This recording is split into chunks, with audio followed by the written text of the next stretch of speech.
Hi everyone, welcome back to my another mini blog. আজকে সকাল থেকে না বৃষ্টিটা কম, আর সকালবেলা রোদও উঠে যায়। সকাল সকাল স্মিকে স্নান দান করিয়ে রেডি করে দিয়েছি, খাইয়ে দাইয়ে এখন আমি আমার মার কাছে মানে ওর দিন্নার কাছে থুয়ে যাব রান্নাঘরে। আর ও দিন্নার সাথে যা মজা করে, হাসে খেলে, গল্প করে, দেখেও না খুব ভালো লাগে।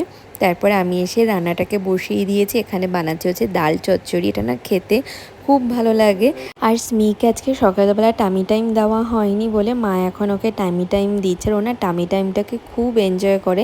তারপরে দুপুরবেলা আমাদের লাঞ্চ টাঞ্চ সারা হয়ে গেছে। এখন আমি স্মির সাথে আর ওর সাথে না আমার গল্প করতে, খেলতে আর অনেক দুষ্টুমি করতে আমার খুব ভালো লাগে। ও খুব এনজয় করে। তারপরে দেখো এত পরিমাণে হাত খায় না, এদিকে দেখো হাত খাচ্ছিল। তো আমি ওকে বারণ করছিলাম বলে ও বালিশের মধ্যে মুখ লুকিয়ে লুকিয়ে হাত খাচ্ছিল। এগুলো না দেখে এত কিউট লাগে আর এত হাসি পায় ওর যেই অ্যাক্টিভিটিগুলো করে। এইদিকে দেখো মুখ লুকোচ্ছে বালিশের মধ্যে যাতে কেউ না দেখে হাত খাওয়ার জন্য। তো এঁকেছে দুষ্টুমি করে আবার বালিশের মধ্যে মুখ লুকিয়ে আছে, দুষ্টুমি করে আবার বালিশের মধ্যে মুখ লুকিয়ে আছে। তারপরে স্মিহি না ঘুমিয়ে পড়েছিল, ওর সাথে আমিও একটুখানি ঘুমিয়ে নিলাম। ও যখন ঘুমোয় আমিও চেষ্টা করি দুপুরের পর একটুখানি ঘুমিয়ে নেওয়ার।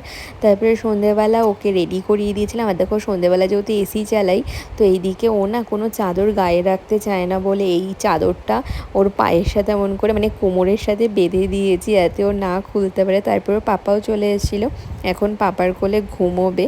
কিন্তু দেখো উল্টো হয়ে ওই ফ্যানটাকে দেখছে। ফ্যান দেখতে যে কী যে ভালোবাসে। তো কেমন লাগলো ব্লগটা জানি।